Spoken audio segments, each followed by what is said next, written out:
E hoje nós temos o prazer de receber a Emanuele Góes. Ela é graduada em enfermagem pela Universidade Católica de Salvador, tem mestrado em enfermagem pela Universidade Federal da Bahia, é doutora em saúde pública com concentração em epidemiologia pelo ISC, UFBA, realizou estágio sanduíche na Faculdade de Psicologia e Ciências da Educação da Universidade do Porto. Atualmente ela é pesquisadora pós-doutoranda do SIDAX, Fiocruz Bahia, faz parte da coordenação dos estudos de gravidez e maternidade na adolescência, um estudo da corte de 100 milhões de brasileiros e brasileiras, no SIDAX Bahia. Além de várias outras atividades que ela tem, eu não vou mencionar porque são extensas, ela foi Conselheira Nacional de Saúde pelo segmento de usuários, Movimento Negro, em 2016, foi assessora de gênero e raça no Fundo de Populações das Nações Unidas, 2009 2010, implementou e coordenou a política de saúde da população negra no município de Lauro de Freitas, de 2005 a 2007. Como vocês podem ver, ela tem experiência na área de racismo e desigualdades de saúde, interseccionalidades e saúde, justiça reprodutiva, informação e saúde. Professora Emanuele, muito obrigado por ter aceito participar da nossa sessão científica. A gente teve dificuldade de acomodar a agenda, mas finalmente conseguimos. Então, a sua fala, a gente espera que seja uns 40, 45 minutos, e depois a gente passa para a discussão. Então, o palco é seu, por favor.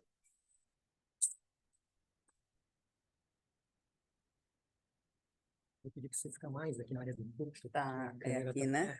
A câmera que está te filmando é essa. Tá bom.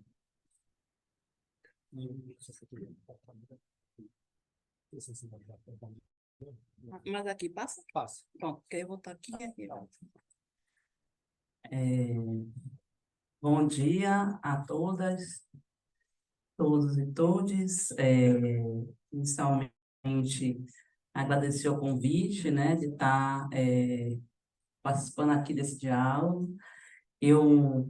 Foi difícil acomodar a agenda realmente, a gente ficou, né, tentando aí acomodar nesse ir e vir, mas é isso, faz parte das nossas vidas, muitos chapéus que a gente tem, e aí termina isso acontecendo. Eu vou fazer uma apresentação, a minha intenção, né? Eu trouxe aqui, tem muita coisa para falar, mas eu vou tentar ser bem sucinta na minha fala, não estender tanto, que essa é uma aula que eu dou numa disciplina que eu, Dandara Ramos e Andréa Ferreira oferecemos de saúde coletiva sobre raça, racismo nos estudos com teorias e métodos, né, na epidemiologia. E aí é uma aula inteira, então é muita coisa. E aí eu trouxe, mas vou passar de forma um pouco mais, vou ser mais breve, mas eu quero tentar exercitar com vocês aí o máximo que eu puder desse diálogo, dessa importância de discutir racismo e raça nos estudos epidemiológicos. Assim, a minha tentativa aqui, nesse curto tempo, vai ser de falar essa encomenda que eu faço em um tempo muito maior. E também aí dizer para vocês que a gente tem essa disciplina sempre no primeiro semestre, então, ano que vem, a gente não deve oferecer a disciplina, um TESC, né, que a gente oferece de saúde coletiva em torno desse debate aqui.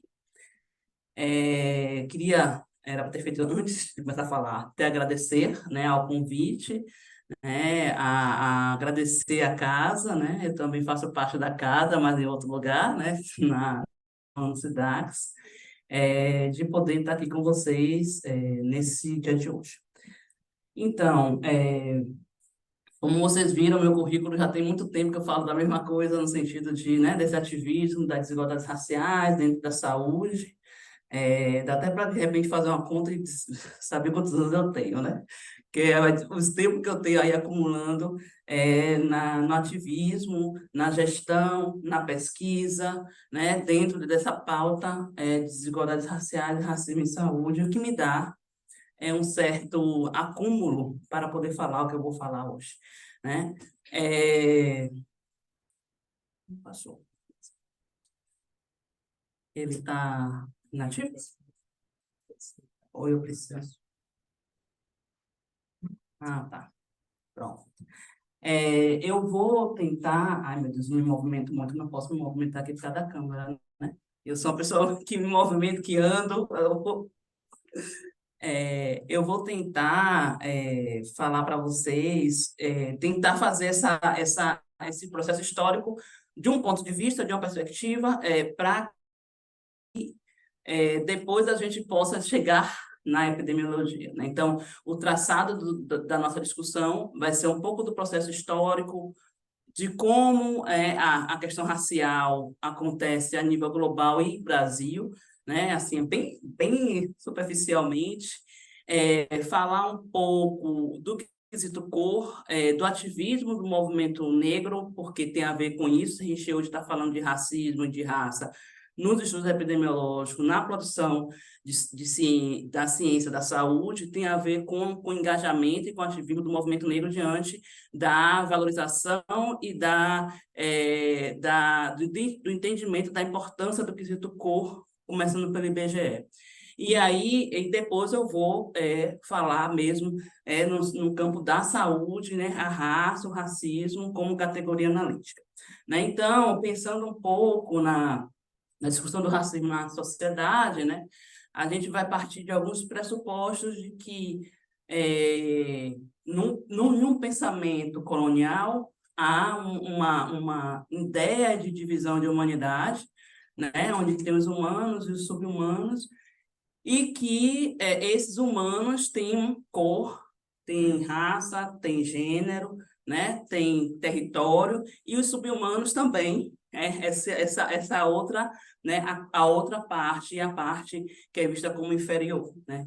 E esses que são superiores são vistos como os homens brancos, os homens europeus, do norte global, e as pessoas que são vistas como inferiores são as pessoas negras, os povos africanos, indígenas, né? E aí eu estou falando de uma coisa lá atrás, mas que se reconfigura ainda hoje nas nossas realidades, né? Então, eu trago essa percepção, é uma percepção teórica de Maria Lugones, né, que é uma feminista decolonial, e que ela vai dizer justamente dessa hierarquia, né, de humanidades impostas para que pudesse haver aí escravidão, justificar várias atrocidades, violências e opressões baseadas nessa superioridade, nessa inferioridade. Partindo daí, há gente que diga que nós, ativistas, pesquisadores e militantes da área, do movimento negro, do movimento de mulheres negras, queremos ficar falando de raça, mas raça não fomos nós que inventamos, né? Ao pensar que havia humanidades, né, superior e inferior, a raça foi trazida à cena, a raça, para justificar isso, né? E aí a gente traz o racismo para dizer que isso que inventaram de separar os grupos em superiores e inferiores é racismo.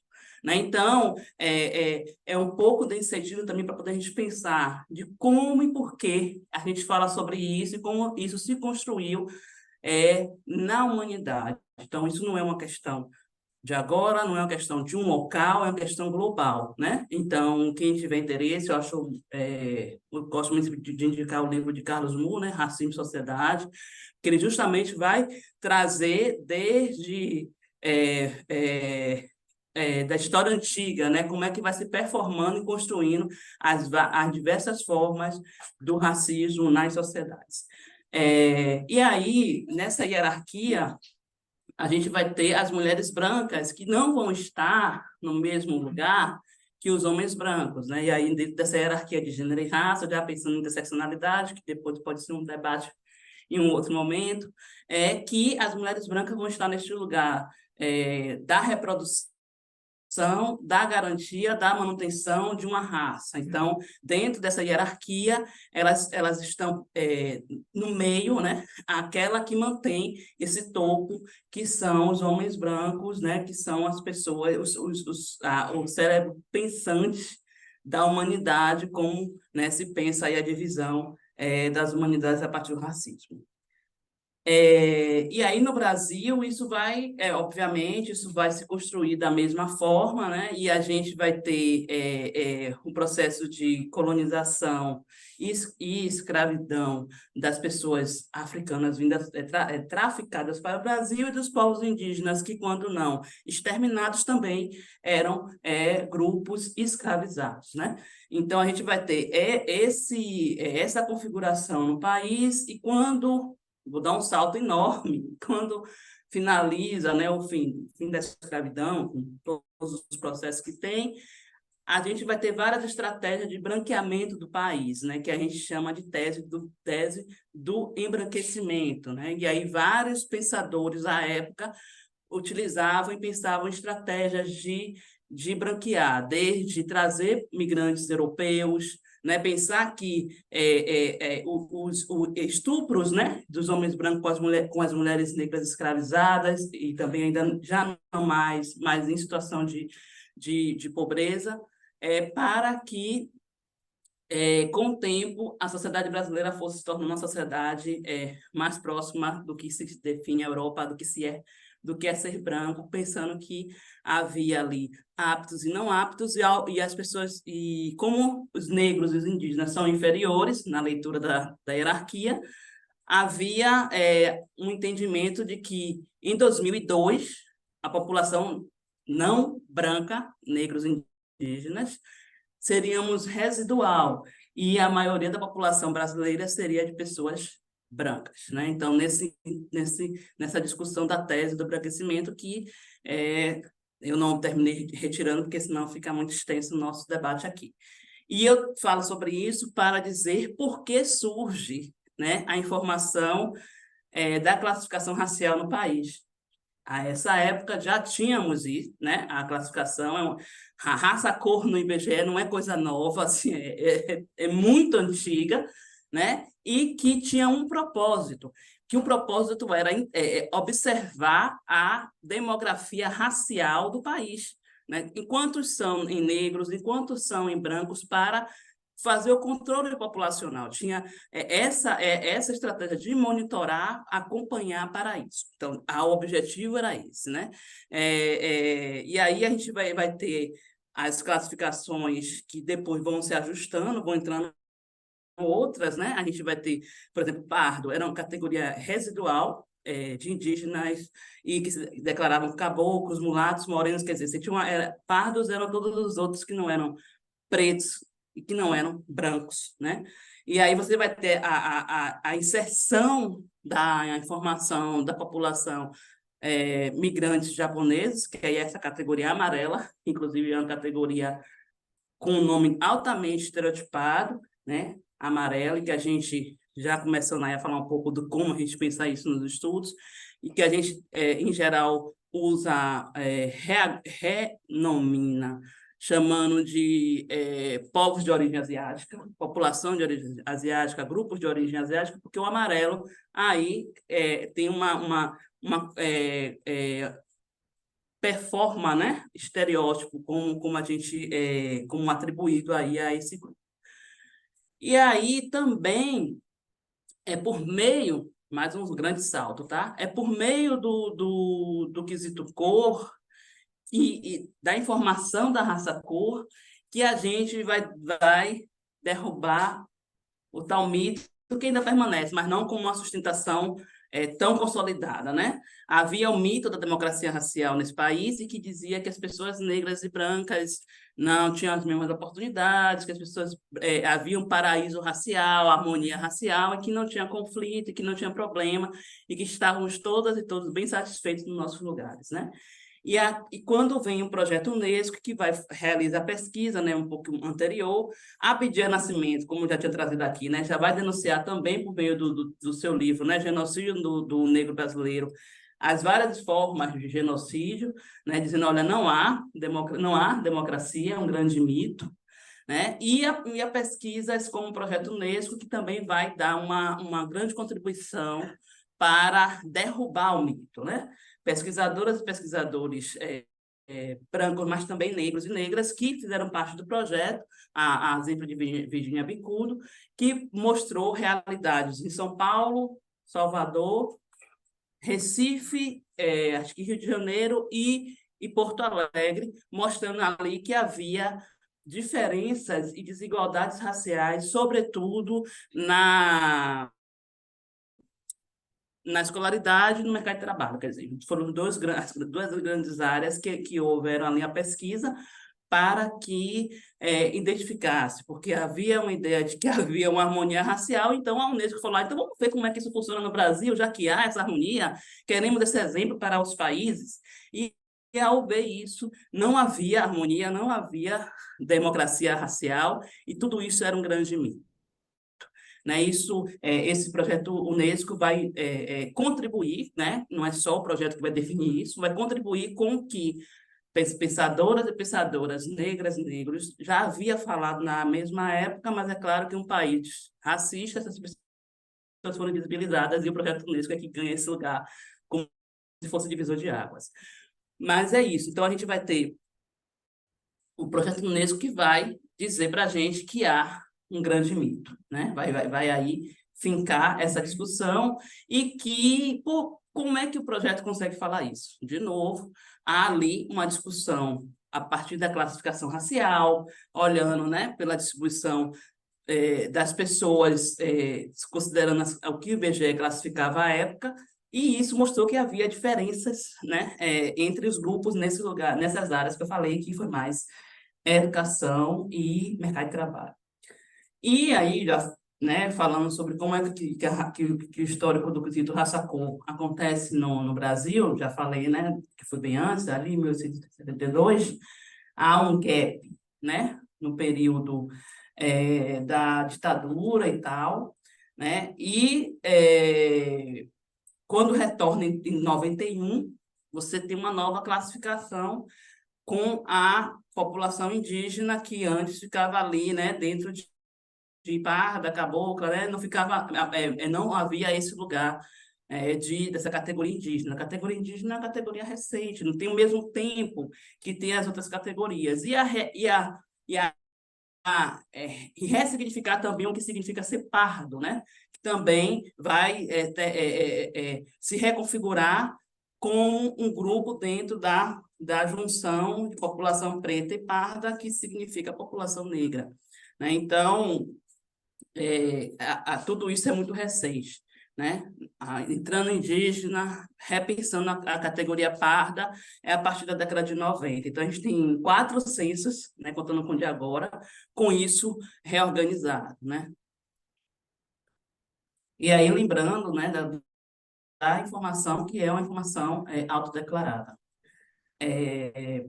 E por que a gente vai ter também uma informação qualificada? Né? Então, a partir de 2000, né, o movimento negro também começa, né, a fazer uma atuação para a valorização com o intuito de demonstrar a demografia racial do país, mostrando que a população negra é a maioria. Né? Como é que a gente poderia mostrar isso? Por meio do censo.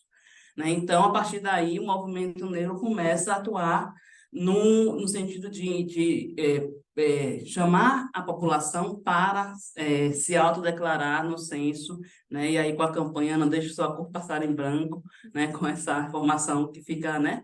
Esse jogo de palavras. E isso foi em 2000. E aí, em 2000. E em 2010, a campanha se repete, na verdade, esse bannerzinho branco, antigo, né?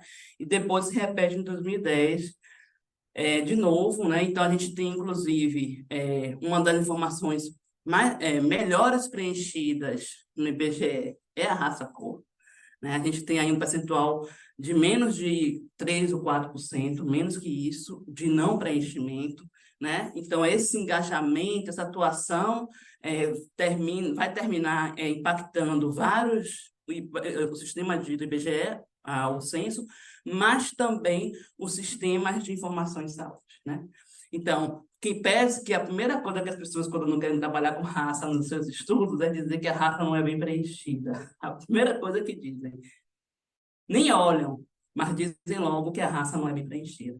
Né? E ninguém deixa de trabalhar com escolaridade, Eu, ah, ninguém deixa de trabalhar deixa eu ver, cara, é isso. Eu vou falar do que tocou no sistema de saúde. Ninguém deixa de trabalhar com escolaridade é, por conta disso, mas todo mundo quer abrir mão da raça por conta disso. Só que muitos sistemas, a escolaridade, a informação é muito menos qualificada do que a raça cor. Eu aposto qualquer coisa. Que se vocês olharem o sistema de mortalidade, o sistema de nascidos vivos, que são os melhores sistemas, os mais preenchidos, mais bem preenchidos, porque são os mais antigos, na relação do quesito cor, a gente vai ter lá o preenchimento de não preenchimento menos de 10%. Eu estou botando 10 para o corte aqui da epidemiologia, mas é menos de 10%, né, para considerar uma variável que a gente possa trabalhar sem precisar fazer nenhum tipo de imputação ou não usar a variável. Né? Então, são informações, nesses dois sistemas, a informação do quesito cor, ela está em menos de 10%. E se a gente olhar outros sistemas, o SINAM, dependendo do agravo, se for um agravo que tem muito tempo, acontece a mesma coisa, que SINAM, né, são vários agravos, né, se olhar mortalidade, SINAM de violência, a gente vai ter um preenchimento também muito bem preenchido. Né? Então, a gente vai ter esse ativismo do movimento negro vai impactar o preenchimento e a qualidade da informação da raça cor no IBGE, mas também nos outros sistemas de informação. A nossa presença nos conselhos, né? na gestão, faz com que também isso aconteça. Né? A gente vai ter, e aí a gente vai ter o quesito cor. Eu trouxe aqui um pouquinho do histórico, né? De como acontece, não acontece com todos os sistemas ao mesmo tempo. Está piscando. Ah, tá bom. Não vai acontecer o preenchimento do quesito cor em todos os sistemas ao mesmo tempo. A gente vai ter SINASC e SIM em 96, onde agravo para HIV/AIDS termina acontecendo nos outros sistemas em 2005, o Sistema de Informação Hospitalar em 2008, e somente em 2017 que se torna obrigatório o preenchimento da raça cor. Quer dizer, aquela informação que, ao preencher o sistema, o profissional poderia pular a informação, porque não era uma coisa que bloqueava, se você não desse ali a informação, você não poderia ir para um outro campo, como acontece com o sexo, né? Sexo é obrigatório, mas raça-cor era recomendada, né? Era essencial, mas era uma recomenda, não era obrigatório, assim como escolaridade, né? Também. Então, a gente vai se tornar obrigatório em nível de portaria em 2017, mas a gente viu que na pandemia não aconteceu isso, e a gente viu que, apesar de ter uma portaria, isso não está, os sistemas não estavam tornando a informação obrigatória, onde você bloqueia para passar para uma outra informação. Né? Então, e só para dizer, né, a lacuna, o processo lento, né, de cada informação, cada quesito cor, em cada sistema, o quanto demorou, né? E como a gente ainda não conseguiu, dentro de todos os sistemas, o sistema que a gente ainda tem uma estrada longa para seguir, melhorar, que é o sistema de informação hospitalar. Aí sim, é um sistema que o preenchimento é super ruim, né? Assim, a gente fica triste porque quer olhar a morbidade e não dá, na maioria das vezes, né? Mas também ele é ruim para outras coisas, né? Ele é um sistema que não consegue responder para quem trabalha com desigualdade, né? E eu queria falar disso, né, falando da obrigatoriedade de 2017, e que isso vem e ganha cena na pandemia, né? Porque na pandemia foi justamente... Primeiro, não tinha quesito cor nos formulários, né? Para a pergunta. Depois que colocaram, não havia nos painéis do Ministério, quando falava de como estava a pandemia, só falava de escolaridade, região, sexo, idade, não falava da raça. E depois a gente diz assim, o preenchimento de não informado estava aquela coisa, né? Praticamente a informação que tinha era não informado. Aí entra judicia, né, vai judicializar todo esse processo para que o quesito cor seja preenchido e que a gente recupere aqui a portaria. Então, a portaria, aí quem acompanhou viu, né, nos dicionários, aonde o momento em que o quesito cor era só dito como essencial, e depois o quesito cor passa a ter uma informação ali de obrigatório, né, dentro desse processo da pandemia, com a atuação dos movimentos sociais, do movimento negro, com as associações de pesquisa como a Abrasco, que fez esse levante para que o quesito cor tivesse um lugar de valorização e de importância dentro da pandemia. Né? E aí eu trago, né, falei da pandemia para poder também ter um marco aí, que todo mundo está na mesma página e acompanhou, né, assim, muita gente. Aí agora eu vou falar, né, falei do histórico, falei da raça nos sistemas, pensando nas políticas públicas, e agora um pouco da raça nas pesquisas, né?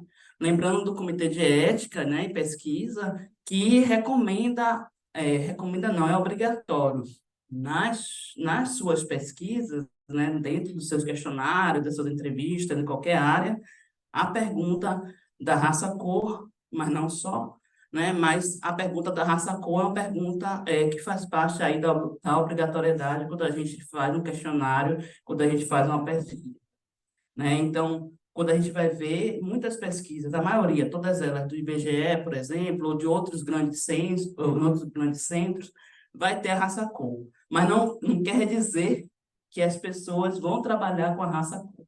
Ter a raça-cor nas pesquisas não quer dizer que as pessoas vão utilizar a raça como categoria analítica, mas muito mais se usar como uma questão descritiva, mostrar o perfil, né? A população tem tanto de idade, a maioria mulher, a maioria branca, a maioria negra, enfim, e vai descrever e pronto. Já fiz a raça-cor serviu, já fiz o que tinha que fazer com ela, agora eu sigo o meu estudo independente de analisar a partir dessas questões.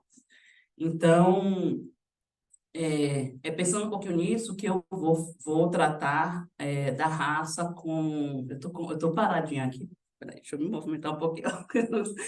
No carro da câmera eu fiquei bem paradinha. Da raça como uma variável, né? E uma variável, raça-cor, né? Uma variável que, durante muito tempo, a gente usava a raça-cor como uma variável descritiva, como uma variável que apresentava diferenças raciais, mas não com atribuição de categoria analítica, né? E não era porque, por parte da gente que trabalhava com a pauta, não entendia que a variável raça-cor já poderia ser vista como uma informação analítica. Mas havia uma grande resistência das instituições de ensino e pesquisa quando a gente trazia um estudo que íamos trabalhar com a variável para falar de desigualdades raciais, dizia que essa informação não era suficiente para a gente poder atribuir as desigualdades raciais. Então, havia toda uma resistência e aí dizia que não era bem preenchido, né, que você não tinha dado suficiente, que não era... Enfim, tinha várias outras questões que são aí baseadas no racismo institucional, que que se tornava a grande barreira. Então, aceitar que a gente fale, desde que a gente não fale, que é racismo. Desde que a gente não fale, talvez até em alguns lugares aceitasse desigualdades raciais, mas racismo não. Né? Por exemplo, minha dissertação de mestrado, minha orientadora é uma ativista e tudo, mas não sentia vontade de que eu falasse de racismo no meu estudo, e eu fiz sobre desigualdades raciais e acesso das mulheres negras e brancas a preventivo, né? Mama, câncer preventivo de colo de útero, mamografia clínica da mama. E aí ela diz assim, não vamos botar racismo no título, vamos usar desigualdades raciais, que era essa falta de entendimento, ou talvez, né, mesmo com medo de como a estrutura institucional tem aí resistência em falar do racismo, né, sobretudo em um outro tempo. E aí, quando eu dou o salto para a minha tese de doutorado, e que também vou usar a variável raça-cor, eu não trago nenhum outro critério de avaliação de discriminação para dizer que eu mudei, É o mesmo critério, só que agora eu trabalhando com uma pesquisa própria, né, empírica, né, do Grave SUS do Musa no ISC. E ali eu ainda tinha essa questão de como trabalhar a raça usando só o que o IBGE oferece e atribuir isso o racismo, né? E aí a orientadora ajuda a gente, né? Então a Estela Aquino fala assim, não, vamos falar de racismo, é racismo que a gente está vendo aqui. Então é isso, né? Você está em um outro momento e aí também a universidade também está em um outro movimento e que algumas coisas já vão se conectando com a realidade, conectando com a agenda e conectando com a luta. Então eu trago isso para mostrar, né, os processos da onde a raça ora descritiva, ora olhando diferenciais, ora se adequa mais a falar de desigualdades raciais, e hoje a gente fala assim que raça é uma proxy para o racismo, para a gente interpretar o racismo, é uma proxy para a gente interpretar o racismo, olhando o que apresenta na sua diferenças na informação da variável, e que ali, né, se a pessoa negra tem menos escolaridade, a pessoa branca tem mais, tem ali a performance do racismo como um grande sistema, do racismo estrutural, do racismo institucional, performando aqueles resultados. Então, é um pouco nesse sentido que a gente vai aí fazendo esse exercício de avançar na agenda e ainda utilizando as mesmas informações, quer dizer, claro, aí as interpretações elas vão ganhando mais elementos, elas vão, né, vão sendo mais adensadas para que a gente possa melhor interpretar o fenômeno por meio dos dados, né? Então, eu trago aqui algumas coisas, aí vocês podem printar, depois, se quiserem, posso também oferecer os artigos onde eu tiro, né, e me inspiro para escrever esse material, para fazer essa apresentação.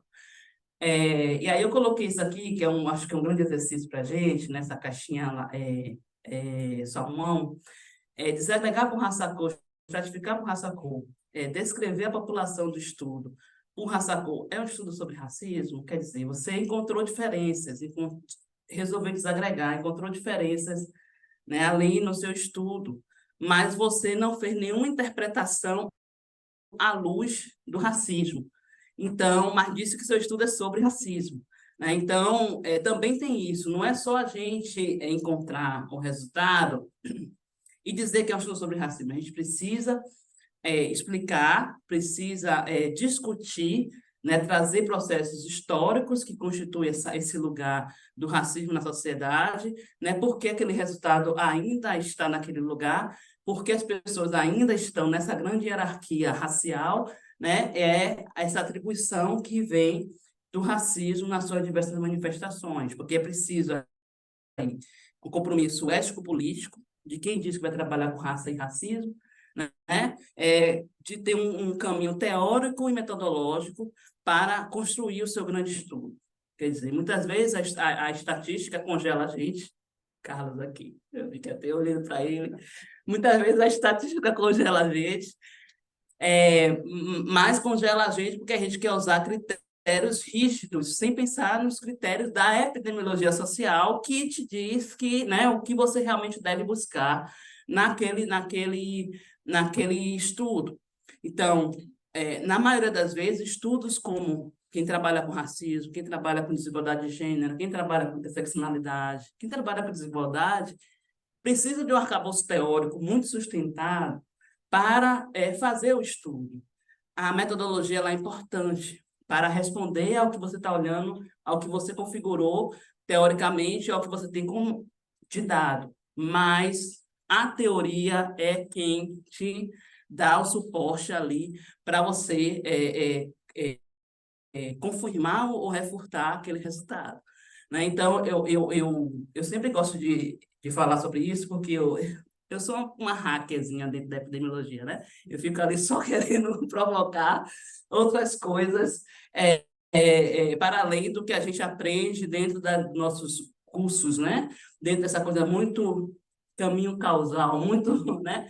E aí eu vou trazendo outros elementos para meio que para dizer, olha, não dá para ter essa coisa tão organizada, porque a nossa vida e o nosso sistema de opressão é muito complexo, né? Então a gente precisa pensar de forma mais complexa possível. E às vezes duas, três informações são informações suficientes para a gente fazer uma reflexão. E é uma outra questão que a gente, depois eu passo aqui, que a gente traz sobre, para trabalhar raça, para trabalhar racismo, você precisa de métodos muito bem, né? Métodos finos, como, né? Classe latente, equação estrutural, começa a pensar várias coisas para você responder. Mas eu digo, não.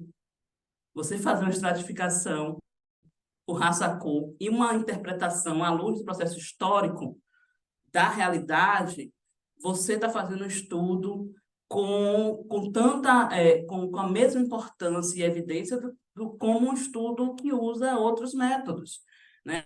É muito mais pelo seu engajamento ético-político, seu compromisso diante disso e também seguindo ali os ritos possíveis dentro da estatística para assegurar os seus resultados, para que a gente possa fazer um estudo pensando essas categorias. Essas categorias, elas não são categorias que a gente consegue encaixar de qualquer forma, são categorias que elas carregam com elas processos teóricos e muito mais que isso, processos históricos que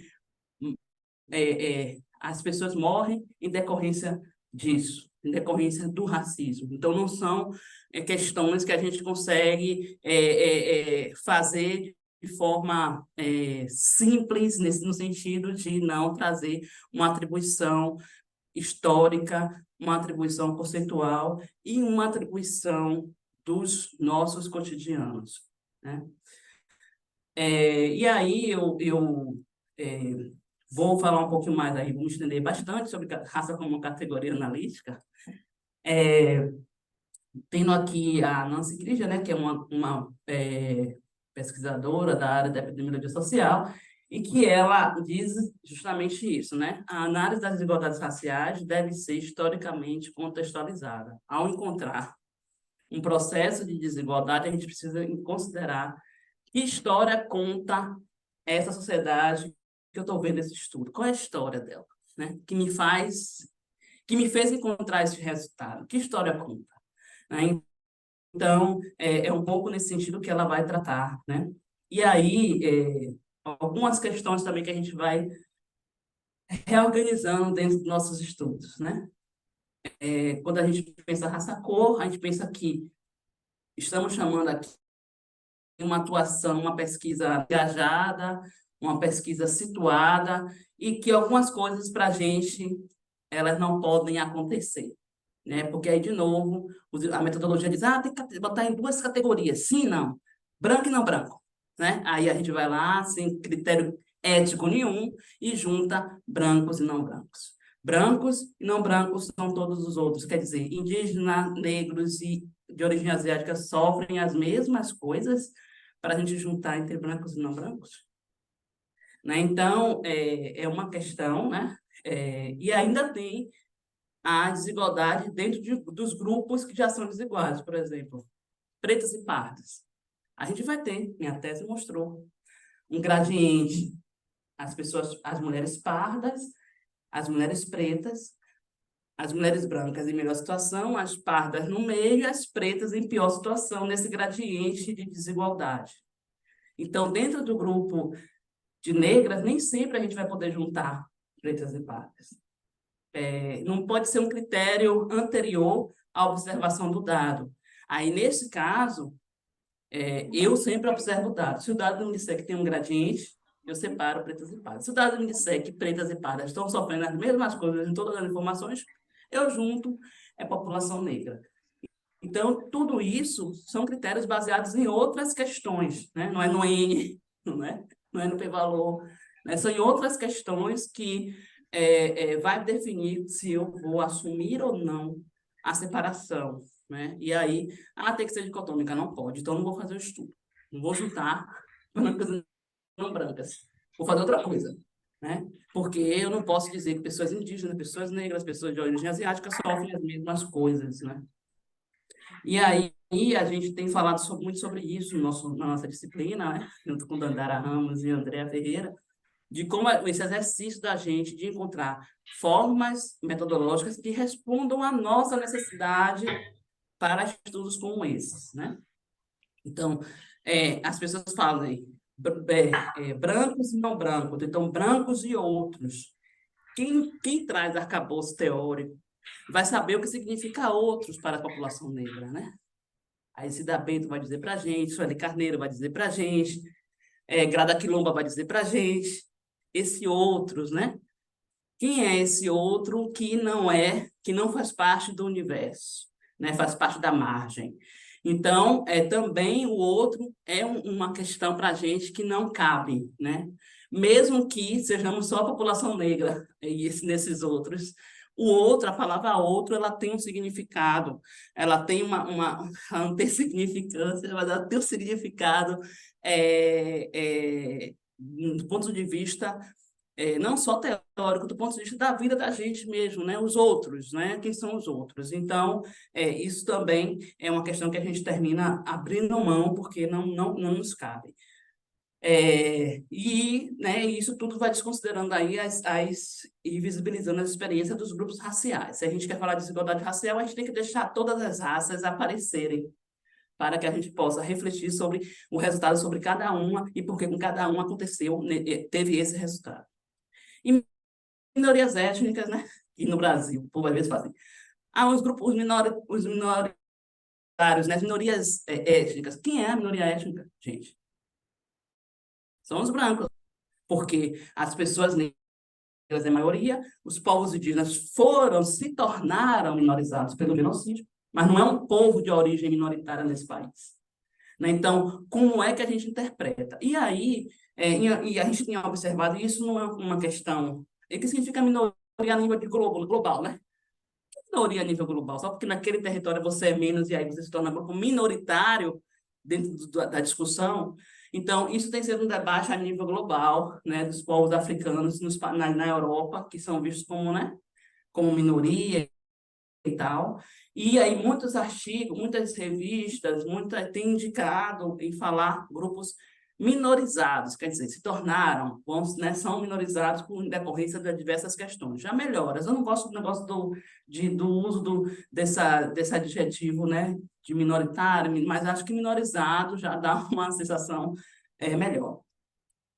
E aí, o mais novo debate, né, sobre a categoria mixed, né, que é onde a gente termina colocando os pardos, quando a gente publica internacionalmente, multirracial e birracial, e que a gente tem questionado, que as revistas terminam mandando para a gente, tira a mixed, porque diz que mixed porque fica parecendo que os brancos são puros e os outros são misturados, né? De novo, né, a hierarquização racial. Concordamos, mas não concordamos em botar multirracial nem birracial, porque cai no mesmo lugar. Os brancos também não são multirraciais e birraciais, não tem brancos de várias origens étnicas. Né? Então, a gente tem questionado as revistas, a gente, quando eu falo, é muito eu, Dandara, as pessoas que têm trabalhado com isso, que a revista manda e a gente responde. No Brasil, existe a categoria pardo.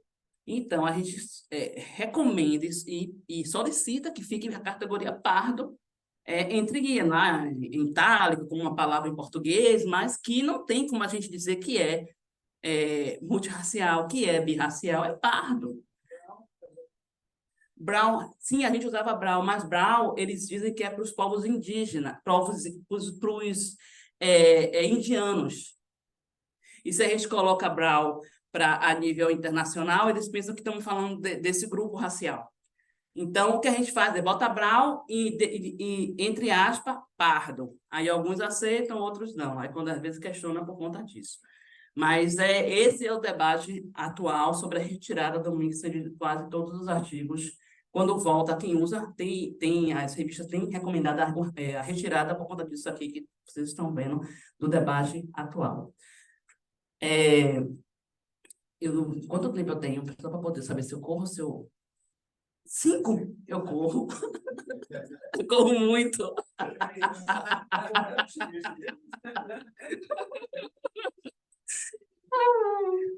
É, eu vou... Meu Deus. Eu fiquei assim, olhando. Eu vi o professor com aquele papelzinho na mão, anotando. Será que ele está com o papel da plaquinha? Alguém tem que me dar uma plaquinha, não sei. Eu queria falar sobre, né, algumas questões, porque tudo isso aqui é da epidemiologia, né? Nível de racismo. Quem pensou esse debate sobre nível de racismo foi a Câmara Jones, que é uma epidemiologista. E ela vai dizer como a gente pode interpretar o debate sobre o racismo dentro do que a gente encontra nos estudos, né? Tem que correr. E aí eu vou meio que dizendo, olha, se a gente trabalhar com racismo estrutural, racismo institucional, a gente está olhando desigualdades em saúde, a gente olha como o racismo institucional vai performar essa desigualdade, né? E aqui um dos meus artigos do doutorado. O viés racial implícito também, que é uma questão que a gente utiliza para interpretar o resultado, né? Um exemplo do estudo de Maria do Carmo Leal sobre as mulheres receberem menos anestesia, e que isso não está escrito em nenhum manual, acredito eu, da medicina, mas isso foi construído implicitamente ao longo do tempo por um médico, né, por um cientista, um pai da ginecologia, mas isso foi construído implicitamente. Então, a gente atribui também ao viés racial implícito, que faz com que a gente tome decisões baseadas nisso, né? Aqui eu gosto muito dessa frase de Fernanda Lopes, né, que também é uma epidemiologista. Racismo define a forma de viver, de nascer, viver, adoecer e morrer, né?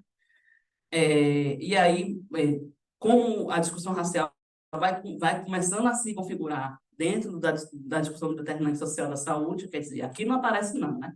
Nesse modelo, claro que não aparece, ali embaixo está sexo, nem gênero, né? Sexo está ali embaixo, sexo, idade, fatores hereditários, então imagino que raça aqui seja visto muito mais como biológico, né, nos fatores hereditários.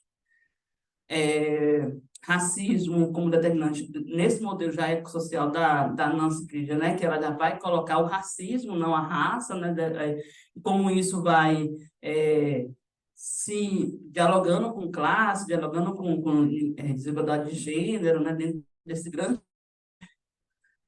emaranhado que ela traz. E mais recente, nosso modelo mais recente, que é o modelo, né, que a OPAS organizou dentro, né, do modelo de equidade da OMS, e que a raça já ganha lugar de racismo, né? Não é mais sexo, é gênero e classe social. Só que, do meu ponto de vista, ainda não está nesse lugar, não é o lugar mais acertado. Porque se o racismo estrutura, ele vai estruturar a política também. Ele é anterior ao contexto socioeconômico e político, né? Porque ele vai determinar também tomar a decisão do Estado, dos tomadores de decisão a nível né, de política pública. Aqui é um modelo do meu doutorado, né, que eu penso ali o racismo como um grande determinante e que eu vou utilizar os níveis de racismo para pensar como ele se movimenta, vou usar a interseccionalidade para dialogar com as outras categorias estruturais, para encontrar ali o que eu estou procurando nos meus objetivos da tese. E o modelo mais recente, que é um artigo que vai sair agora, que é olhando morte materna da Covid, que a gente discute racismo antinegro, que é um outro debate, que é um debate que a gente vai pensar o racismo como um fenômeno que atinge grupos raciais de forma distintas. Então, você vai ter o racismo anti-indígena, o racismo anti-asiático e o racismo antinegro, que é esse racismo que nós, assim, eu, como uma pesquisadora da área, trago, e hoje eu nomeio, né, quando eu estou falando de racismo, eu estou falando de racismo antinegro, porque eu não estou dizendo da experiência do racismo dos povos indígenas, por exemplo, né? E aí, racismo antinegro, um determinante histórico, social, estrutural, né? E que ele vai se relacionar com todas essas questões dentro de um contexto de um país que tem na sua estrutura esse grande sistema de opressão.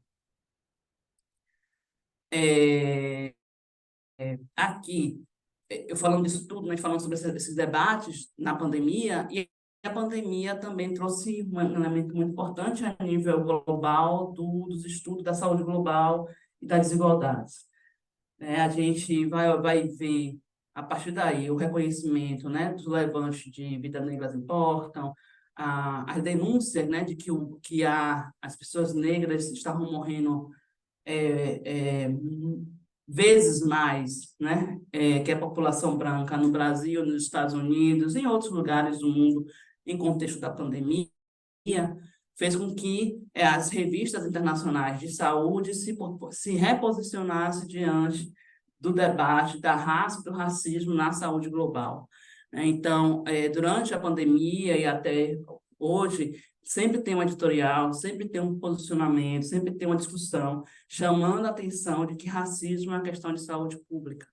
Então, eu gosto muito desse, que foi um dos primeiros artigos, assim, logo no contexto da pandemia, que a The Lancet traz, né, chamando a atenção de uma medicina baseada na raça à medicina voltada para a raça, né?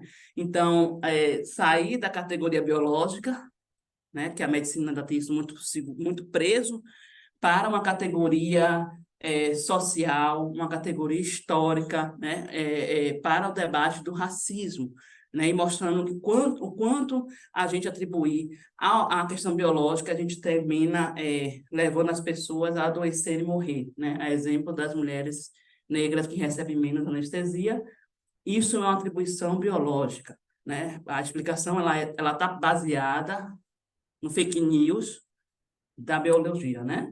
Nesse sentido, que a raça vai determinar se a pessoa sente mais dor ou menos dor. Mas aí a gente discute que é o racismo. E aí esse artigo ele vai trazer vários exemplos, não só sobre população negra, mas sobre outros grupos também, né? Que a questão biológica, a raça atribuída como biológico vai levar ali o desfecho desfavorável naquela conduta diagnóstica e naquele processo de cuidado. Aí, estou chegando no final.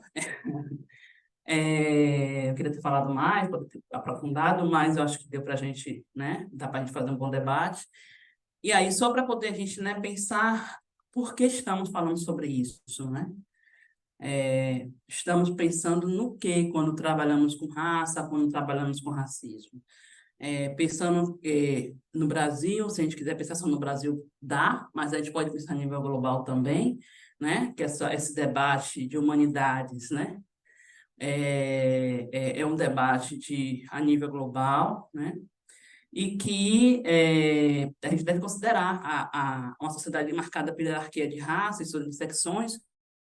Os estudos precisam evidenciar as realidades vividas, né? Então, a gente olha para aquele resultado e pensa qual é a experiência, qual é a realidade daquele grupo com esse resultado que eu encontrei e reflete a partir dali. Realidades vividas por mais da metade da população, no sentido de assegurar a superação das iniquidades em saúde. Enfrentamento ao racismo, né? Que a gente precisa se comprometer com isso, porque o que a gente produz enquanto ciência vira política pública, vira prática de cuidado, vira tomada de decisão, né? Então, a gente não produz para publicar um artigo, né? A gente produz para mudar o mundo.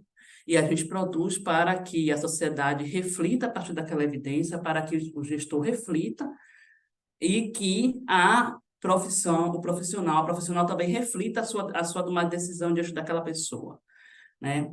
Mudança de chave na produção do conhecimento, considerando os marcadores de opressão, né? Esse giro que a gente precisa dar nas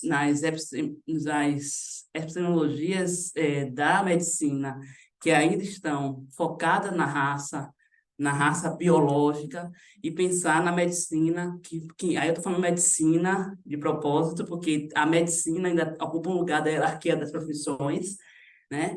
E que ainda está muito fincada nessa coisa do biológico e precisa se deslocar para o debate do racismo e do enfrentamento a ele de forma institucional. Só para lembrar, essa semana não foi fácil, né? Não tem sido quase nunca, mas tem dia que parece que é pior do que os outros, né? da criança, adolescente que foi assassinada, das 10, 20 pessoas que foram assassinadas em São Paulo, das outras tantas que foram assassinadas aqui em Salvador, que a gente está fazendo a mudança na produção científica para mudar a realidade. Então, eu trago essa frase da Marielle Franco, né? E que a gente possa um dia não contar mais as mortes, mas contar as vidas, né? Contar quantas meninas, meninos negros entraram na universidade, quantas meninas, meninos negros moram em uma casa de qualidade, tem uma boa alimentação, tem um bem viver, né? Então, que a gente possa também falar um dia falar desses números, os números positivos e os números do esperançar mesmo. Obrigada.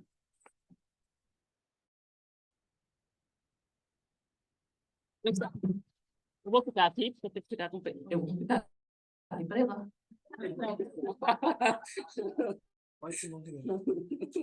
Obrigado, Emanuel. Muito boa a palestra, as falas, as reflexões propostas. A gente acha que pode alternar entre o auditório e o chat, tem várias questões no chat, não sei se o auditório quer uma...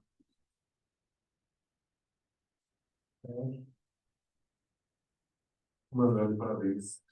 Realmente, suas palavras são reflexivas, né? E eu estava em um evento semana passada em Niterói, um evento sobre saúde pública, e eu tive a oportunidade de ter acesso à palestra do pessoal das aldeias de Yanomami, né? Então, realmente, é muito triste. Um dos relatos que foram ditos lá é que a mãe tem que ceder a criança, a menina de 13 anos, em troca de sexo com um garimpeiro para ganhar um vendedor. No cumprimento do vendedor custa R$ 1. Coisas absurdas. Então, assim, suas palavras foram muito pertinentes, do meu ponto de vista, e bem atuais. Então, só quero agradecer, é o comentário que eu vou fazer. Vou fazer uma pergunta no comentário aqui do chat, depois do Twitter, e depois a gente vai anotando ali, falando, tá? Então, aí tem vários agradecimentos e parabenização. E aí a Rita Gomes comenta, o quesito ocupação é muito mais problemático, muitos subregistros. Importante saber essa informação, professor Emanuel. Eu vou emendar com algumas outras que eu acho que estão na mesma... Ana Crila Carvalho comenta, ainda encontramos prontuários sem o preenchimento de raça cor. E Valéria Castro comenta, bom dia, muito importante a discussão sobre o quesito raça-cor, a sua construção histórica e as implicações nas análises de saúde. Eu não sei se você quer comentar essas três. Ocupação, e aí a ocupação não é só no sistema de informação, qualquer pesquisa pensada, bem elaborada, a ocupação é uma informação que a gente não consegue. Assim, eu falando da minha tese de doutorado, que trabalhei com uma pesquisa empírica, quer dizer, foi uma pesquisa, né, direcionada, com todo o treinamento e tudo, a ocupação foi uma informação que a gente não conseguiu trabalhar. No máximo, aquela trabalha assim, não, mas a ocupação, o tipo de ocupação, não foi possível, porque realmente, entre elas, eu acho que realmente é a ocupação pior do que a escolaridade, e até pior do que renda. A gente consegue trabalhar com renda ainda mais do que a escolaridade, do que a ocupação. Sobre as questões, e aí, das crianças indígenas, né, nas aldeias, a gente chegou nesse estado de coisas, né? Mas pensar que, se a gente chegou nesse estado de coisas, que havia um ambiente que permitiu chegar. A gente, a gente não tinha avançado tanto o suficiente para chegar nesse lugar. Então, a gente precisa também reconhecer isso, né? Em que medida o Estado conseguiu avançar numa agenda de equidade, de direito, na verdade, que coloca sempre em risco determinados grupos, né? Então, a gente também vai ver, independente, aí, com muitas aspas, do governo, tem uma coisa ali que a gente tem estrutural marcada, que se a gente não olha e não define realmente olhar para aquilo e resolver aquilo, a gente não vai conseguir mudar, que é o caso dos povos indígenas, que é o caso do genocídio da população negra, que no governo Bolsonaro anterior a ele, e nesse agora a gente já tem visto essas questões não são questões que se olha e se pensa a partir de uma mudança radical, sabe? Então, é um pouco nesse sentido também que eu queria aí contribuir com a fala. Bom dia, parabéns pela sua apresentação, muito interessante. Eu acho que você toca em um ponto muito importante. Eu acho que colocar raça e cor é fundamental para tomar decisões políticas. Eu vou pegar só um exemplo, uma observação do trabalho gerado por Guilherme, do nosso grupo, onde mostra, por exemplo, que em relação à pergunta do si, quem é a mulher que chega aqui no Aristide Maltês com câncer no colo do útero, 5 centímetros, com disseminação? Ela é do interior, ela é pobre e ela é preta. Então, por que isso acontece? Então, se isso não estiver lá, se nós não tivéssemos acesso a essa informação, não chegaríamos à conclusão. E aí tem que cobrar das autoridades, que sim, que a partir dessa informação se tomem decisões. Eu acho que chama a atenção, além da atividade sexual, lá no Acre, eu lembro que eu joguei, acho que eu falei aqui recentemente, talvez eu comentei isso, mas eu joguei no passado, na tese de doutorado, me surpreendeu muito quando eu vi mulheres com 25 anos com câncer no colo do útero. Sou patologista. Mulher com câncer no colo do útero com 50 anos.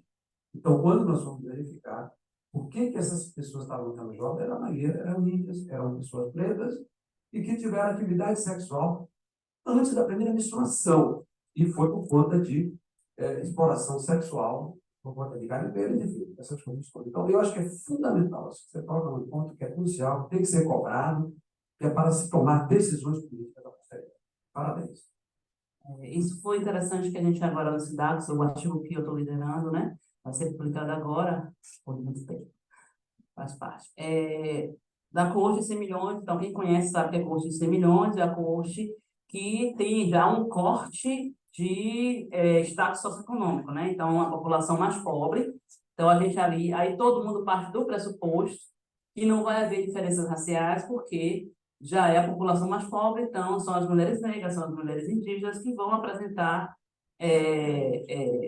diferente, não vai ter diferença porque são esses grupos, mas mesmo olhando esses grupos, a gente encontrou diferença entre as mulheres pobres ali, entre elas as pobres, que são pretas, pardas, indígenas e brancas. O risco de morrer por câncer de mama para as pretas, independente, ajustando ou não, enfim, é maior do que para os outros grupos, para as mulheres pretas é maior. Aí, nesse caso, separou pretas e pardas, porque tinha um grande. E o risco de morrer para câncer de colo de útero é maior para as mulheres indígenas e para as mulheres seguidas das mulheres pardas. E depois a gente vai ainda fazer toda a interseção, né, com escolaridade, condições de moradia, e isso fica 2 vezes, 3 vezes mais para as mulheres pardas. Né? Então, a gente não conseguiu descer mais para as indígenas por conta do N, então não fomos para fazer análise, né, da interação, e aí as pardas apresentou lá 3 vezes mais para aquelas que tinham condições de vida mais precárias. E quanto menor a escolaridade, maior o risco de morte para câncer de mama. Então, e isso é uma informação dentro de uma coorte onde aquelas pessoas já são pessoas com privação material, né? E a gente vai encontrar isso, que é justamente, né, o acesso a um câncer de colo de útero é a maior negligência que existe, porque o processo é longo, é de baixo custo, é curável, de baixo custo diagnóstico, de baixo custo a prevenção. Então, todo o processo do câncer de colo de útero, para chegar nisso, é preciso ter muitas negligências até chegar a uma morte. Né? Então, hoje a ciência não fala mais tanto do câncer de colo, porque, enfim, né, nosso global, sul global, quem morre, e o câncer de mama termina ganhando a maior cena nos cânceres das mulheres, né, pensando nas mulheres. Mas é isso. Logo, logo, artigo para vocês verem. Obrigado. Vou voltar agora para o chat. Então, a nossa diretora, bom dia. Marilda, né? Bom dia, parabéns, Emanuele. Excelente conferência. Gostaria que você aprofundasse um pouco mais sobre o conceito de democracia racial, como avançar de verdade pois as diferenças de tratamento em vários campos são gritantes e as desigualdades são ainda muitas, em especial pelo avanço da violência praticada contra os negros. Vou emendar mais uma, talvez, da Rita Gomes. Professor Emanuele, gostaria que você falasse sobre os desafios da epidemiologia crítica e sua contribuição para essa discussão sobre raça.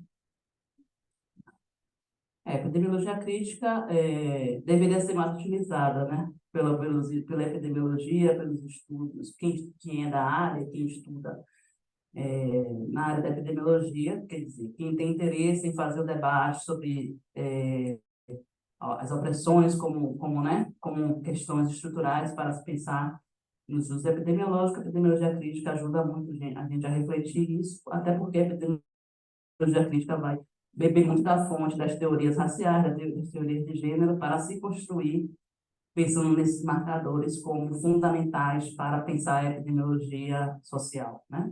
Então, eu gosto muito, eu queria até ter mais tempo de ler, mas eu não tenho. Eu tenho os livros, mas eu tenho tanto que ler. Jamie Bate, né, as pessoas da área. Sobre democracia racial, a gente tem um outro tempo, né? Só para isso, porque a gente não tem a democracia, né? É um mito, só para lembrar, né? E que o tempo todo a gente ainda está em processo de desconstrução do mito, porque até 1980, nessa década, todas as pessoas ainda acreditavam nisso. Quer dizer, eu trouxe um negócio mais, parece que é muito antigo, mas não é. Então, esse mito, ele é um mito, então, se é mito, ele está aqui, né? Ele está presente no nosso imaginário, de que não é isso não, não é racismo não foi por isso, é meritocracia é baseada no mito, né? Então, o mito que a gente precisa derrubar ele não tem que sair existir até enquanto mito. É um exercício de todas nós, assim, não tem fórmula, né? Assim, é um exercício de todo mundo, né? E principalmente quem está nos espaços de decisão, né? Um exercício um pouco maior. E eu acho que vale a pena a gente se debruçar nas leituras, né, nos processos históricos, como isso se construiu, para entender como isso se dá, né, e para encontrar caminhos. Essa seria a minha indicação. Ótimo. Agora para o auditório. Bom. Sim. Bom dia, eu sou Wilson, estou no APEN com o professor Washington, pesquisa sobre a cor da pele e doença renal crônica, e estou na presidência da Associação de Pesquisadores Negros da Bahia, e queria ouvir alguns comentários que você pudesse fazer com relação, concordando plenamente com tudo que você colocou aí. Eu acho que a gente precisa ter um novo olhar para a epidemiologia, considerando aspectos etnoepidemiológicos, mas também pensando nas políticas, né? Então, quando a gente pensa que existe um plano nacional de saúde integral da população negra, e a complexidade que tem a complexidade e a dificuldade na implementação, inclusive no estado como a Bahia, que é majoritariamente negro, eu queria que você comentasse como é que você vê essa questão da saúde da população negra e como, no caso, a gente pode pensar a etnoepidemiologia no sentido de construir políticas públicas, ou implementar políticas públicas, até principalmente considerando que o SUS, principalmente na Bahia, pensar em SUS na Bahia é pensar em saúde da população negra, né? E que ela tem os seus fatores determinantes e condicionantes que levam em consideração diversos aspectos. Então, eu queria ouvir um pouco você falando um pouco sobre essas questões, sobre o que você quiser falar. Eu posso posso falar? Pode, acho que pode. Eu posso falar, depois brota de volta aqui. A pessoa já está na mediação da própria. Não é rapidamente, porque isso é muita coisa, né? Eu sou uma das pessoas que construiu a política a nível de pensar a política no Estado, né? Assim, o primeiro comitê lá em 2008, né? Então, Eu acho que o que falta na Bahia é um pouco, né, eu vou dizer, eu acho que até que é óbvio o que eu vou dizer, é mesmo um racismo, né? Assim, o racismo impede, né, a tomada de decisão, ela está baseada na raça e ela está baseada no racismo. Né? Assim, pensar, e hoje a gente discute muito, assim, essa da população negra é uma política, né, muito bem feita, muito bem elaborada, uma política, né, inclusive diferente de muitas políticas, é uma política que é lei, que está no Estatuto da Igualdade Racial, é uma política que tem um plano operativo, como muitas poucas políticas têm, assim, qual é o papel do gestor a federal, a nível federal, qual é o papel do gestor a nível estadual, qual é o papel do gestor a nível municipal. E o que a gente precisa, aí termina que a gente também ficou em um debate um pouco atrás. Então, hoje a gente faz um debate muito do antirracismo, nos cuidados, na atenção, na saúde, né? E que a gente precisa pensar em um SUS antirracista. O SUS, a maioria das pessoas que acessam o serviço público são pessoas negras, mas o SUS ele não está preparado para receber as pessoas negras, né?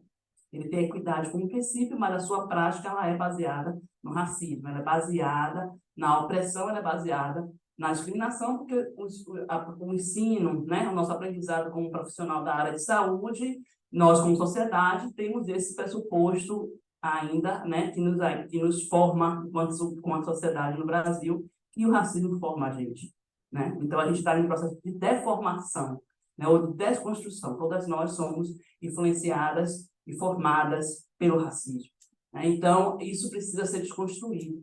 E a política nacional da população negra da Bahia, talvez por isso, que a gente, assim, a Bahia é a maioria negra, não se pensa em implementar a política, porque acha que só porque somos maioria negra, já tem, né, já se faz, porque já estamos fazendo para a maioria que é negra, mas não é verdade, porque continua acontecendo todas as coisas na saúde, e todas as coisas na Bahia, e todas as coisas em Salvador, que é maior ainda, né? Então, o percentual. Então, acho que a gente precisa, isso, é tomar decisão. Eu nem tenho muita resposta para dar, porque eu acho que já tem uma decisão tomada a nível de governo. O governo não vai tocar, como há 10 anos atrás, há 15 anos atrás, tomou a decisão de não tocar. E isso é um posicionamento do racismo institucional, né? Então, mudar a vida das pessoas ou não é uma posição política, né? Então, eu acho que essa é a minha leitura sobre como isso acontece no estado da Bahia. E acho que a gente, quanto pessoas da pesquisa, não temos capacidade nem o nosso papel de implementar política, agora é o nosso papel de produzir evidência e é o nosso papel de formar pessoas para que o serviço modifique a sua prática. Eu acho que isso é o que a gente precisa. Perfeito. Eu estou como moderador aqui, é um tema muito discussão longa, então eu vou ler alguns comentários e alguns comentários do chat, e depois acho que a gente pode encerrar. Tem o Brotas, o Alan e a Valéria. Aí eu vou pedir para os três fazerem a pergunta no final, e você responde eles, a gente encerra. Já são 10h24. Então eu vou ler alguns comentários para prestigiar o site também, porque as pessoas estão acompanhando a gente. Então, a Samantha Vitena, acho que é Vitena ou Vilena, a gente produz para mudar o mundo. Obrigado, professora. Depois, Rita Gomes, a saúde coletiva precisa racializar seus construtos teóricos e metodológicos. Nicole, digo, meus parabéns pela apresentação, um tema muito importante mesmo. Se possível, pode deixar o e-mail para contato, ela consegue o seu e-mail no Cidade. Obrigado, professora, parabéns, excelente, parabéns. Deixa eu chegar aqui mais para frente. Brilhante, excelente palestra. Professora Emanuele, Ana Paula Nunes, bom dia, obrigada pela fala. Também sou epidemiologista e gostaria de saber como você mensura o racismo nos seus estudos, como você faz as suas análises, você mantém sempre nos seus modelos a variável, tal como fazemos com o gênero, na maior parte das vezes? É uma pergunta. Acho que os comentários têm essa pergunta. Seu compromisso ético-político engrandece nosso campo de pesquisa acadêmica. Obrigado, maravilhosa palestra. Deixa eu ver se tem mais uma excelente palestra. Poderia comentar sobre a primeira edição do IBGE, que avaliou povos não Angola e os povos indígenas? Eu acho que a gente vai encerrar por aqui. Deixa eu ver se tem mais alguma coisa. Tem interessado sobre o tema, a Natália Figueira. Suas aulas têm me feito refletir de forma grande sobre o tema. Parabéns. Aí, só para finalizar, infelizmente tem muita coisa para a gente discutir, mas realmente não vai dar tempo. Rita Gomes, exatamente, professor, especialmente o confundimento sobre ocupação e situação no mercado de trabalho. Essa situação invisibiliza os agravos relacionados ao trabalho. Acho que a gente pode ficar por aqui, tem mais comentários, e depois os três comentem e a gente encerra, então. Então, vou ser rápido no caso do horário. Então, primeiro, parabenizar a Manuela pela palestra, a qualidade da palestra. Eu só tenho uma questão, Manuela. A gente, quando, inclusive na divulgação científica, isso é um tabu, né? E que é militância, que é ciência, né? Será que isso vale a divulgação enquanto elemento científico? E eu percebendo aí na sua fala, né, essa tentativa de construir esses elementos, né, dentro do campo da epidemiologia, mas mantendo a sua posição ético-política. E eu queria um pouco ver como foi essa trajetória e pontuar as dificuldades, as barreiras e as formas de superação.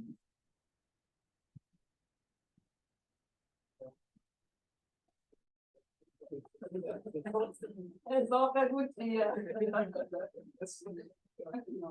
Agora, está uma pergunta.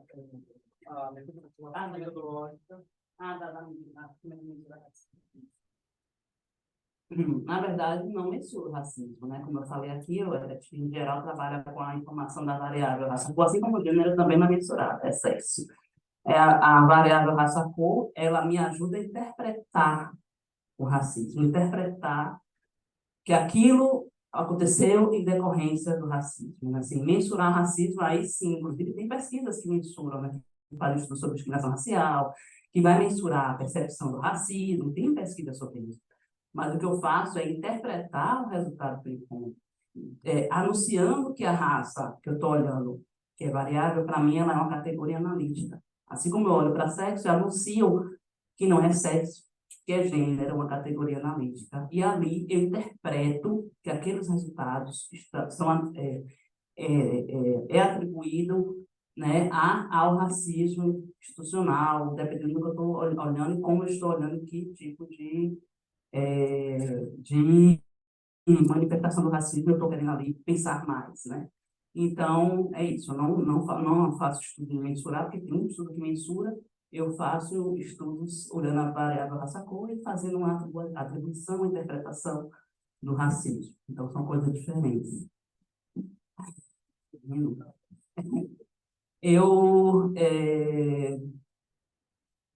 Na verdade, é um grande exercício, mas existe uma... Eu sou de uma geração que eu fui muito incentivada, né? Então, eu acredito muito no que me disseram, então eu vou.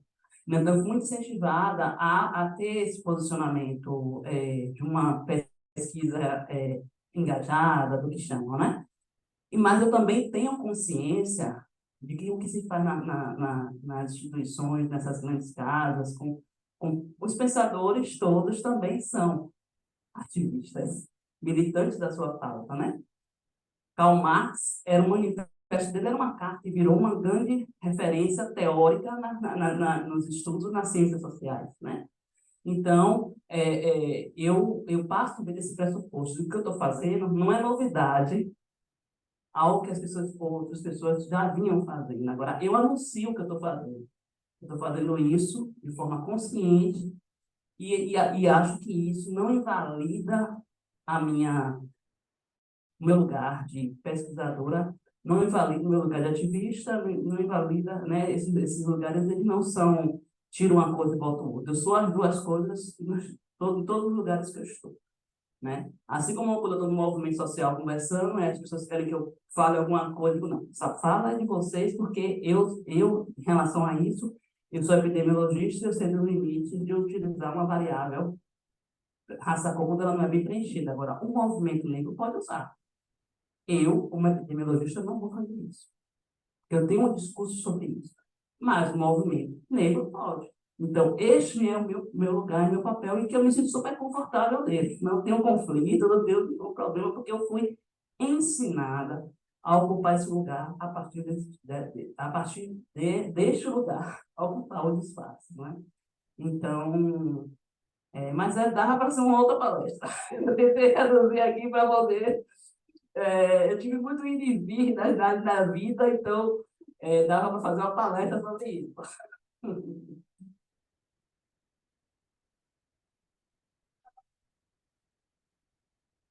Não, eu vou abrir mão da minha pergunta por causa do avançado horário, mas eu queria trazer como comentário, assim, um agradecimento à doutora Emanuela, à doutora Roseli também, no momento longo do papo acadêmico, como isso é importante, né, para a nossa construção crítica de pensamento quando estamos fazendo nossas pesquisas, que às vezes a gente se deixa levar pela questão da pesquisa biológica, uma coisa muito que aparece separado, a sensação, né, às vezes, é de ser separado, mas na verdade está intrínseca, né, na sociedade. E eu estava reparando como é importante a gente estar discutindo isso em agosto. Muitas vezes isso tudo é só um tema relegado para novembro. A gente tem que discutir o ano inteiro, na verdade. E tem muito pano para manga, né? Tem pano para muita roupa.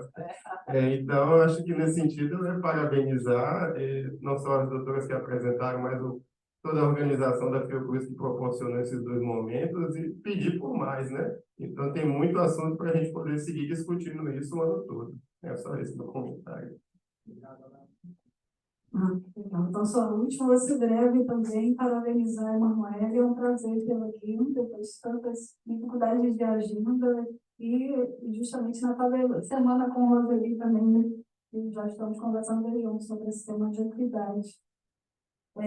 A minha questão, dentro do cenário de recorte das mulheres na ciência, né, o Parents in Science, na última resultado do CNPq, colocou como é difícil as mulheres, né, que são maioria também, na graduação e às vezes pós-graduação em alguns dos cursos, para chegar no tal do efeito tesoura nas posições de direção B, é difícil. E aí, conversando com a Fernanda Stanisquart, ela disse que dados raciais desses de cor e raça é impossível, porque o CNPq ele não mapeia, né? Então, e seria muito fácil colocar lá uma raça, quando estivesse fazendo a inscrição, agora mesmo hoje se encerra a aplicação para as bolsas de produtividade de pesquisa para fazer esse recorte, né? E aproveitar isso, porque a gente não sabe quem são essas mulheres negras na ciência, porque seria uma outra discussão que poderia estar sendo levantada nessas posições de decisão e de Estado e de áreas de estudo, né, na pesquisa, de onde estão essas mulheres negras na ciência, né? É isso. Não.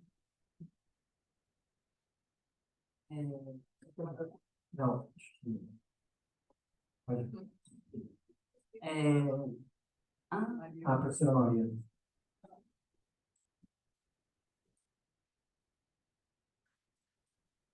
Gente, desculpe, viu? Eu ter entrado assim, mas eu estava assistindo remotamente. É que eu estou numa reunião sobre o concurso da Fiocruz.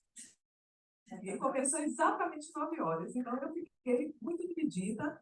Emanuele, foi ótimo eu ter assistido sua palestra. E um pouco assim, no que Valéria falou, viu, Valéria? Eu acho que tem... por isso que minha pergunta sobre a democracia racial, porque eu acho que a gente tem que insistir, Emanuele, nesse conceito e a gente tem que se unir para poder fazer isso e colocar isso em prática. Porque são vários campos e a gente realmente é muito silenciado. Eu, recentemente, estava numa palestra e o professor fez uma nuvem de palavras e meu nome estava constando como uma das pesquisadoras que mais produz em população negra. E foi uma surpresa para mim. Então, eu acho que realmente é importante a gente se unir e fazer esse movimento. Por isso, minha pergunta é sobre a democracia racial. É um prazer ter você aqui. Eu fiquei muito sentida de não estar pessoalmente. E vou falar, mas vou voltar correndo, porque realmente o assunto do concurso é importante. E eu acabei de fazer uma defesa sobre as cotas raciais, e eu acho que nossa unidade precisa realmente ampliar o número de pesquisadores negros. Então, é mais ou menos isso que eu gostaria de colocar. Beijo. É justamente isso, né? Assim, um dos espaços que a gente ocupa, os poucos espaços que a gente ocupa, que a gente tem a oportunidade, a gente não pode perder a chance de marcar e de posicionar, e de lembrar as pessoas que dizem que está no processo antirracista, de que ser antirracista é garantir questões como essa, né? E a mesma coisa eu penso, eu acho que se não tem a raça cor nessa informação, acho que as pessoas que estão preenchendo, as pessoas que têm acesso à informação, precisam se posicionar e cobrar do CNPq e cobrar que isso tenha, né? Que essa informação exista para que a gente saiba, para que todo mundo saiba que somos mulheres, mas são diversas no universo de mulheres, né? Tem diversidade racial, tem diversidade de outras ordens, né? De orientação, de identidade de gênero. Então, acho que nosso exercício, inclusive como ativista desta agenda racial, termina, né, a Roseli vai concordar comigo, tenho certeza, a gente termina também se comprometendo com outras questões, e aí a gente se incomoda também em não ver outras coisas nos estudos, na vida, né, quando a gente não tem uma pesquisa que não tem orientação, tem pesquisa que não tem identidade de gênero. Né? Quem são essas pessoas para além da raça? Quem são essas pessoas, né, para além do gênero? Então, a gente precisa, para além da classe. Então, a gente precisa também fazer um engajamento que carregue todos os outros grupos, né, que nosso papel também é esse, não é só falar de um lugar, como diz Joana Werneck, o racismo ele potencializa as outras opressões. Então, a gente precisa também dar evidência a todos os grupos para que a gente possa ver ali o que está acontecendo de forma interseccional. Né? Então, também cabe a gente aí, nosso exercício, nos lugares que a gente vai encontrando os problemas e tentando cumprir essas lacunas. É isso, gente. Agradecer. Eu queria ter mais tempo, mas me coloco à disposição para um outro momento e um outro debate, tem outras coisas que eu posso discutir. E aí, só é chamar e a gente vai ajustando a agenda. Obrigada. Certamente agendaremos, então eu vou encerrar a sessão, agradecer a todos que estão também remotamente, e é isso, nos vemos sexta-feira que vem.